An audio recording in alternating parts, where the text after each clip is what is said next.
So I suppose, just from your experience, Thomas, you've been around a while, has SEO fundamentally changed? What would you say are the sort of the key things that people should have at the front of their mind now? And is that any different to what it was when Shahid and I were optimizing handbags for House of Fraser about 10 years ago? So, which they got #1 for handbags, I think, anyway. So, sold lots of handbags. So, has it changed? What's your view? What's changed? To me, I personally don't think it changed as much as I think a lot of people would expect it to change. For me, it was always the message, it was quality over quantity or complexity. Like, you will always, before you try to write good content, provide good copy on the websites, be clear in your focusing on the intent of your customers. And what you had to do it more technically, because Google wasn't as savvy picking up that information. The only thing now that changed, it's a bit easier to do. You don't, like, a lot of things that we used to do before, they're not as important as they used to be. There's not much SEO hacking anymore, which you could have done like 10 years ago. When I remember I would get files from my friend who was like, oh, this is a secret file. If you do this, that's gonna increase your rankings by this much, but don't share with anyone. Like, this doesn't really exist anymore. And the other thing that I'm seeing is really importance of SEO becoming a bigger driving force for everything else. Now, when I work with biggest brands, it's not only about SEO. We use keyword data, SEO data, to drive the merchandising, to actually understand which products are increasing in demand, what are the industry trends in general. There's so much more stuff that you can do with SEO, like which markets to enter. And companies come to us with these big strategic questions, and they answered mostly by SEO stuff. A lot of this is answered by SEO stuff. You can add additional traffic, any marketing channels, but a lot of it is done through SEO. And you can see, you usually don't even call it SEO, you do it market research, but a lot of it is actually done by SEO. So the influence of SEO in general is growing a lot.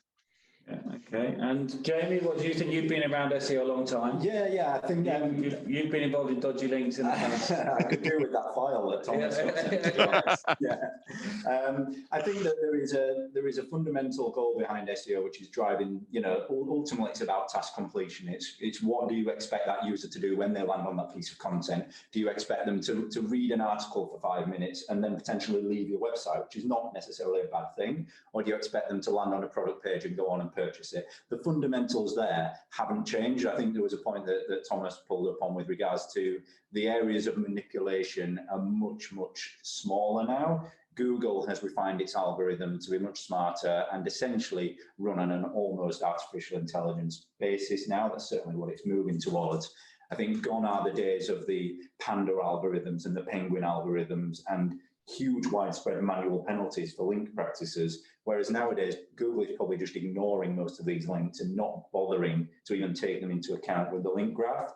So I think that the areas of manipulation have really narrowed, which has really forced people to think about what it always was and always should have been, which is, what do you expect that person to do when they land on the page? Are you giving them content that allows them to do it? Yeah. So I think that the underlying current behind SEO has never changed. It's just that there was a lot more opportunity to manipulate and exploit going back 10, 15 years ago, whereas those gaps have really, really narrowed now. I suppose it's interesting is if you were a new startup now and you were going to try and enter the market and take on an ASOS or a Boohoo, actually, could you get the visibility as a startup, I suppose?